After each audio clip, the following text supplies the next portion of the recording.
seruput kopi dulu, Lur. Kali ini ada tamu istimewa yang bikin pelabuhan Tanjung Priok, Surabaya jadi sorotan para pengamat militer.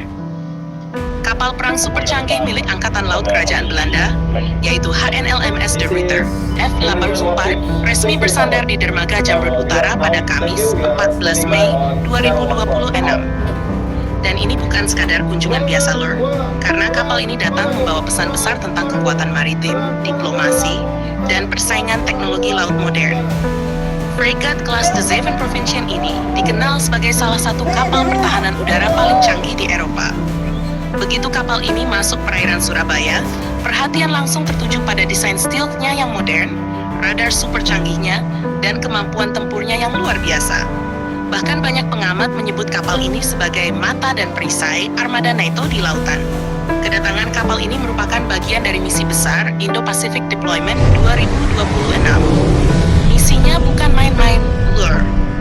Selama sekitar 5,5 bulan, kapal ini berlayar mengelilingi dunia melewati berbagai kawasan strategis. Fokusnya adalah memperkuat keamanan maritim, menjaga kebebasan navigasi, dan mempererat hubungan militer dengan negara-negara sahabat, termasuk Indonesia. Yang menarik, Belanda jelas menunjukkan bahwa kawasan Indo-Pasifik sekarang menjadi pusat perhatian dunia. Jalur Laut Asia Tenggara dianggap sangat penting karena menjadi urat nadi perdagangan global.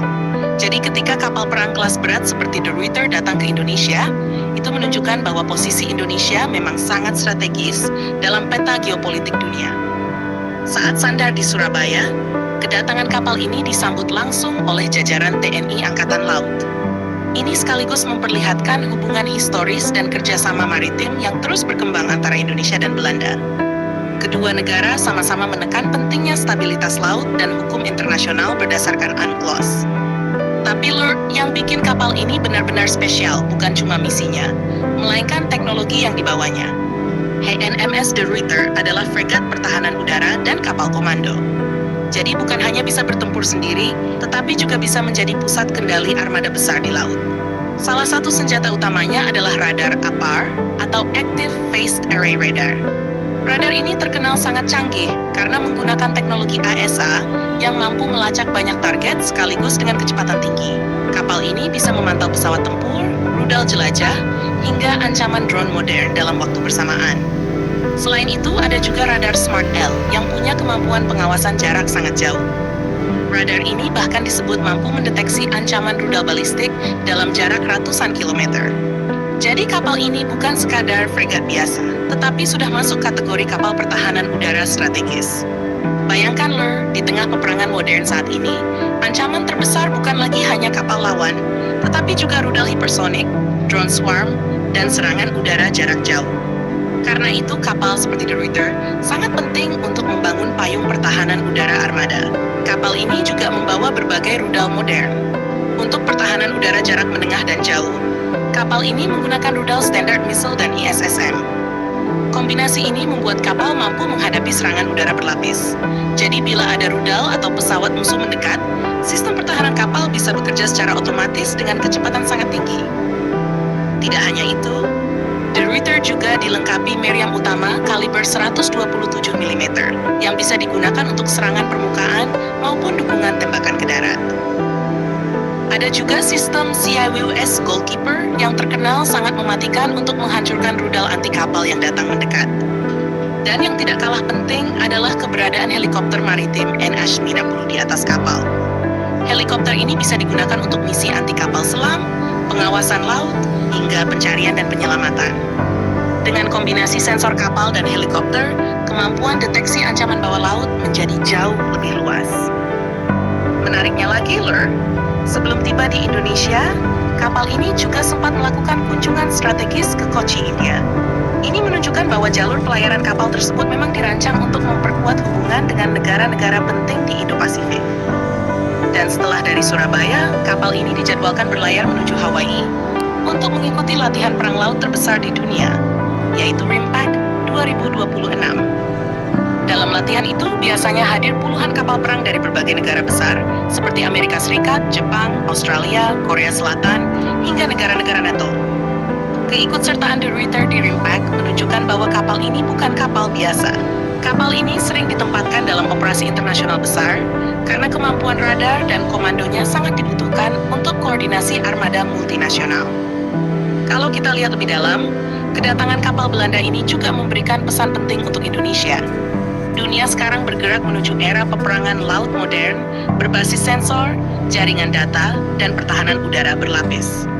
Kapal perang masa depan bukan hanya soal ukuran besar atau jumlah rudal, tetapi juga kemampuan mendeteksi ancaman lebih dulu dan membagikan data tempur secara real-time. Karena itu, Indonesia sekarang juga mulai bergerak memperkuat armada modern seperti fregat Merah Putih, kapal BPA Italia, hingga rencana penguatan radar dan sistem rudal pertahanan udara laut. Kehadiran kapal seperti De Ruyter bisa menjadi gambaran bagaimana standar kapal tempur modern kelas dunia saat ini.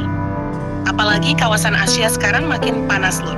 Laut Cina Selatan, persaingan Amerika dan Cina, hingga peningkatan kekuatan laut berbagai negara membuat teknologi pertahanan udara laut menjadi sangat penting.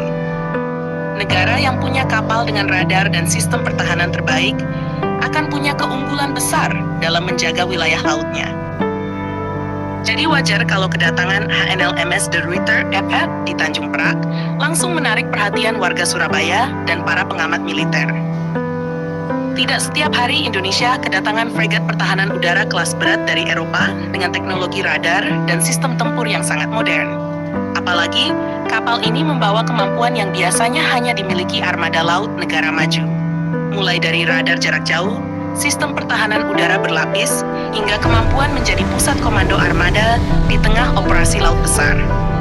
Kehadirannya memberi gambaran bagaimana kapal perang modern saat ini bukan hanya kuat secara senjata, tetapi juga unggul dalam sensor dan sistem informasi tempur. Menariknya lagi, Lur, meski De Ruyter sudah termasuk salah satu fregat tercanggih di dunia, Belanda ternyata sudah mulai menyiapkan generasi kapal perang berikutnya yang lebih modern. Ini menunjukkan perkembangan teknologi militer laut bergerak sangat cepat. Kapal yang hari ini terlihat luar biasa, beberapa tahun ke depan bisa saja tergantikan oleh desain baru dengan radar lebih kuat, rudal lebih modern, dan sistem tempur berbasis kecerdasan buatan. Karena itu, persaingan kekuatan laut sekarang tidak hanya soal jumlah kapal, tetapi juga soal teknologi dan kemampuan membaca ancaman lebih cepat dibanding lawan. Negara yang mampu menguasai radar, jaringan data tempur, dan pertahanan udara modern akan memiliki keunggulan besar di medan laut masa depan. Nah, Lur, menurut kalian, apakah Indonesia ke depan perlu memiliki kapal pertahanan udara sekelas De Ruyter dengan radar canggih dan sistem pertahanan berlapis untuk menjaga wilayah laut Nusantara? Jangan lupa subscribe, like, dan komen di bawah sambil ngopi.